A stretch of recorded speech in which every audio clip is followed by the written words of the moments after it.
দর্শক, দৈনিক আজাদী মাল্টিমিডিয়া তে আপনাদেরকে স্বাগত জানাচ্ছি। আমি যুক্ত হয়েছি এখন চট্টগ্রাম কক্সবাজার মহাসড়ক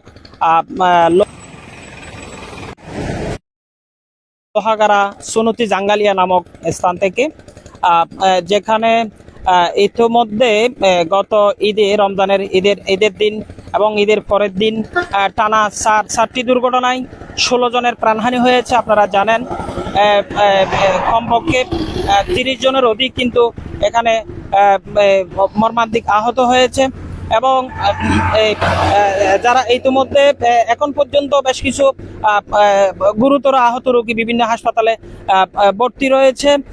আপনারা জানেন যে এই যেটিকে বর্তমানে কিন্তু চট্টগ্রাম কক্সবাজারের মৃত্যুপরী হিসাবে আখ্যা দেওয়া হচ্ছে এই জাঙ্গালিয়া নামক স্থানকে, যেখানে দুর্ঘটনা নিয়ন্ত্রণ করার জন্য রাস্তার উপর যানবাহনের গতি কমানোর জন্য বেশ কিছু সড়ক ও জনপথ বিভাগের পক্ষ থেকে বেশ কিছু ব্যবস্থা নেওয়া হয়েছে।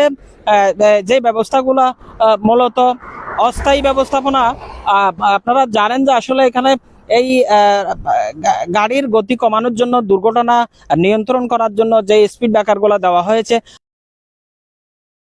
প্রথম বৃষ্টিতেই সেটা মাটির সাথে একদম রাস্তার সাথে মিশে গেছে এবং রাস্তার বিভিন্ন ঝুঁকিপূর্ণ এলাকায় বেশ কিছু সাংকেতিক চিহ্ন দেওয়া হয়েছে। ইতিমধ্যে সেই সাংকেতিক চিহ্ন অনেকগুলো আপাতত নাই বললেই চলে।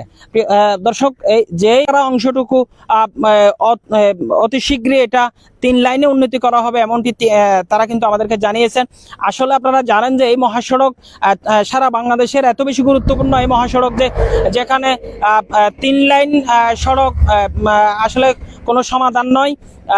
আপনারা ইতিমধ্যে জানেন যে এই ঈদের পর থেকে ছোট বড় আরো বেশ কয়েকটা দুর্ঘটনা এখানে হয়েছে।